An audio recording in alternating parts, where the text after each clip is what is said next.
कि ये अजीब बात है कि असेंबली का इलेक्शन आता है तो वाईएसआर पार्टी के लोग हमको फोन करके बोलते आप हमारी सपोर्ट करो। पार्लियामेंट का इलेक्शन आता तो आप हमको बोलते।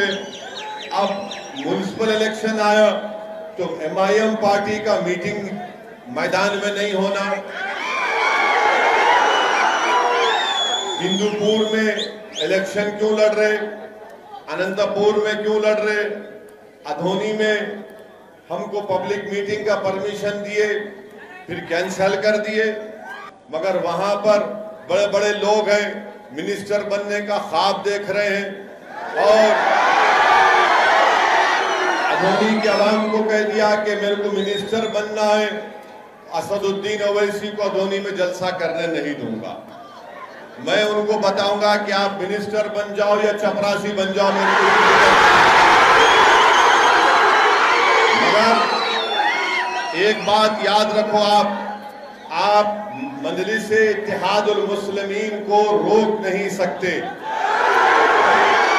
मजलिस-ए इत्तेहादुल मुस्लिमीन एक असदुद्दीन ओवैसी का नाम नहीं है, ये तमाम लोग तमाम लोग असदुद्दीन ओवैसी हैं। मेरे भाई डरते होंगे तेलुगु देशम के नायडू वाले, डरते होंगे बीजेपी आरएसएस वाले, हम किसी से नहीं डरते, हम डरते हैं तो सिर्फ अल्लाह से डरते हैं।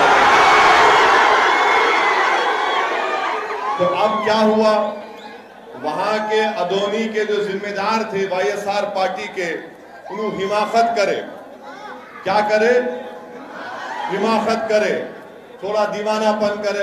अगर आज मेरा जलसा हो जाता मैं यहाँ पे आ जाता, मगर उन्होंने हमारा जलसा कैंसिल कराए, हमको चैलेंज करे, तो मैं बोला ठीक है आज नमाज पढ़ने अधोनी में आऊंगा और कल फिर जलसे में जाऊंगा।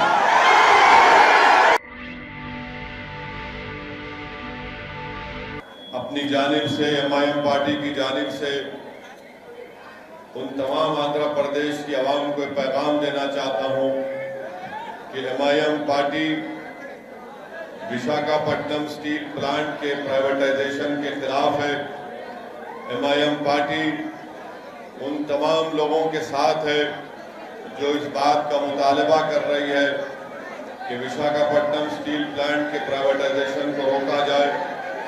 एमआईएम पार्टी उन तमाम लोगों के साथ है जिनका नारा है कि विशाखा हुक्कू आंध्रलो हक्कू, एमआईएम पार्टी इनके साथ है। और हम नरेंद्र मोदी प्राइम मिनिस्टर से इस बात का डिमांड करते हैं कि विशाखापट्टनम स्टील प्लांट के प्राइवेटाइजेशन के फैसले को वापिस ले। हम नरेंद्र मोदी बीजेपी को बताना चाहते हैं कि आंध्र प्रदेश स्टेट के आंध्रा आवाम के लिए एक प्राइड का मसला है और बड़ी कुर्बानियों के बाद विशाखापट्टनम स्टील प्लांट बनाया गया था। 1970 में करीब 32 लोगों ने अपनी जान की अजीम कुर्बानी दी, तब जाकर उस वक्त के मरकजी हुकूमत ने इस बात का फैसला लिया कि विशाखापट्टनम स्टील प्लांट का क़याम अमल में लाया जाएगा।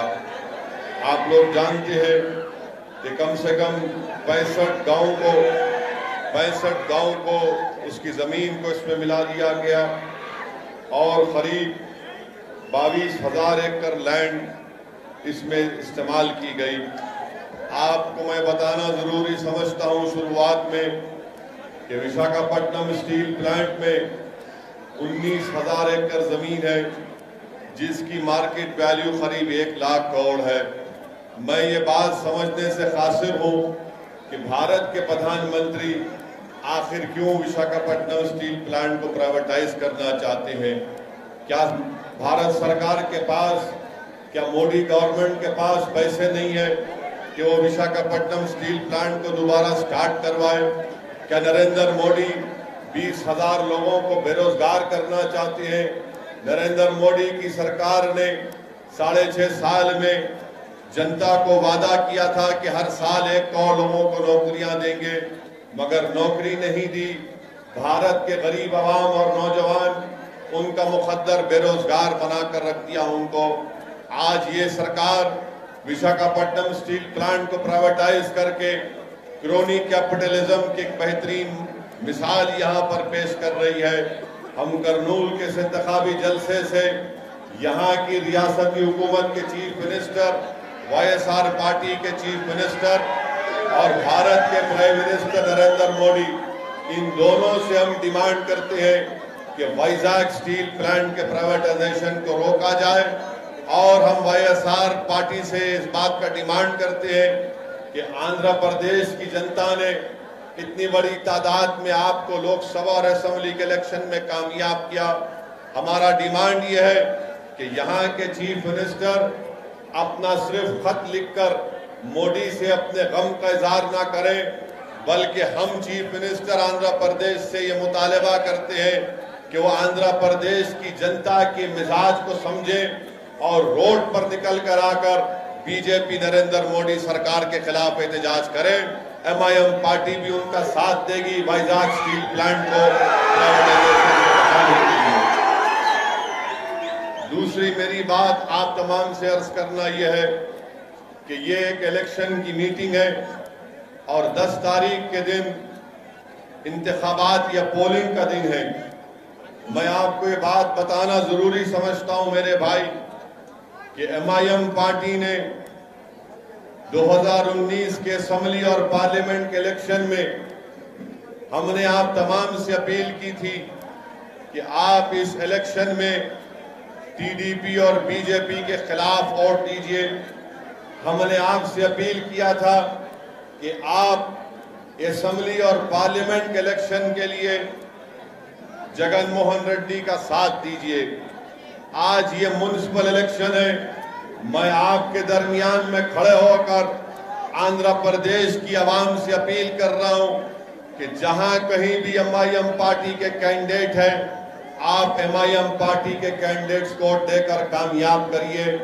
मैं आपका शुक्रिया भी अदा करना चाहूंगा कि आपने MIM पार्टी की अपील पर हमारी बात की आपने लाज रखी और असेंबली और पार्लियामेंट के इलेक्शन में आपने नायडू और मोदी को हराकर यहां पर एक नई पार्टी को बनाया। मैं मजलिस-ए-इत्तेहादुल मुस्लिमीन की जानिब से आप तमाम से अपील करने आया हूं कि 10 तारीख के दिन जहां कहीं भी MIM पार्टी के कैंडिडेट्स हैं या जो उनके ताईदी उम्मीदवार हैं, आप उनके हक में अपने वोट का इस्तेमाल करिए। अधोनी में हो, करनूल में हो, नंदियाल में हो, हिंदूपुर में हो, अनंतपुर में हो, कड़पा में हो या विजयवाड़ा गुंटूर में हो, आप इन तमाम मुकामात पर MIM पार्टी के कैंडिडेट्स को कामयाब और कामरान करिए। मेरी आपसे एक और बात, आपको ये बात रखना था कि ये अजीब बात है कि असेंबली का इलेक्शन आता है तो YSR पार्टी के लोग हमको फोन करके बोलते आप हमारी सपोर्ट करो।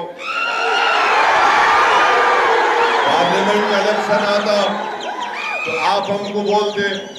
अब म्युनिसिपल इलेक्शन आया तो MIM पार्टी का मीटिंग मैदान में नहीं होना, हिंदूपुर में इलेक्शन क्यों लड़ रहे, अनंतपुर में क्यों लड़ रहे, अधोनी में हमको पब्लिक मीटिंग का परमिशन दिए फिर कैंसिल कर दिए। तो मैं इन लोगों को बताना चाह रहा हूं कि अधोनी में आपने हमको परमिशन नहीं दिया तो मैंने कहा कि ठीक है, हमारा प्रोग्राम आज अधोनी में जुमे की नमाज के बाद जलसा था, इंतखाबी जलसा, मगर वहां पर बड़े बड़े लोग हैं, मिनिस्टर बनने का ख्वाब देख रहे हैं और अधोनी के अवाम को कह दिया कि मेरे को मिनिस्टर बनना है, असदुद्दीन ओवैसी को अधोनी में जलसा करने नहीं दूंगा। मैं उनको बताऊंगा कि आप मिनिस्टर बन जाओ या चपरासी बन जाओ, मेरे को मगर एक बात याद रखो, आप मजलिस-ए-इत्तेहादुल मुस्लिमीन को रोक नहीं सकते। मजलिस-ए-इत्तेहादुल मुस्लिमीन एक असदुद्दीन ओवैसी का नाम नहीं है, ये तमाम लोग ये तमाम लोग असदुद्दीन ओवैसी हैं। तो अगर आप ये समझ रहे हैं, चाहे किसी भी पॉलिटिकल पार्टी का हो, अगर वो ये समझ रहा है कि एमआईएम पार्टी को जलसे नहीं होने देंगे, एमआईएम पार्टी के लोगों को डराएंगे, मेरे भाई डरते होंगे तेलुगु देशम के नायडू वाले, डरते होंगे बीजेपी आरएसएस वाले। हम किसी से नहीं डरते, हम डरते हैं तो सिर्फ अल्लाह से डरने वाले। तो अब क्या हुआ, वहां के अदोनी के जो जिम्मेदार थे वाईएसआर पार्टी के, उन्होंने हिमाकत करे, क्या करे, हिमाकत करे, थोड़ा दीवानापन करे। अगर आज मेरा जलसा हो जाता, मैं यहाँ पे आ जाता, मगर उन्होंने हमारा जलसा कैंसिल कराए, हमको चैलेंज करे, तो मैं बोला ठीक है, आज नमाज पढ़ने अदोनी में आऊंगा और कल फिर जलसे में जाऊंगा। तो अब क्या हो गया, 2 बार अदोनी जाना पड़ रहा। अब 2 बार हम शेरवानी वहां पर जाएंगी तो असर रहेगा इंशाअल्लाह। ये समझते नहीं है, मेरे को मिनिस्टर बनना है, हर कोई मिनिस्टर बन रहा नहीं। आप असद साहब को मत बुलाइए, मजलिस को कैंडिडेट मत खड़ा करो। मेरे भाई, किसी एमएलए को मिनिस्टर बनना है तो मजलिस को मिनिस्टर बनने का शौक नहीं है, मजलिस को लड़ने का शौक है। मजलिस को अगर कोई मिनिस्टर बनता तो बन जाए, हमको इससे कोई परवाह नहीं है, आप बनते जो बनते बन जाओ, मगर हमको हमारा हक मिलना चाहिए, हमारे मसाइल हल होना चाहिए। इसीलिए अगर कोई आके ये बोलेगा कि एक आदमी की मकबूलियत के लिए एक आदमी को मिनिस्टर मिलने वाला है, आप उस बिना पर पूरे गरीबों के मफाद की कुर्बानी दे दो या कॉम्प्रोमाइज कर लो, मेरे भाई ये नहीं हो सकता है। जब तक हम जिंदा रहेंगे सबसे लड़ेंगे इंशाअल्लाह। और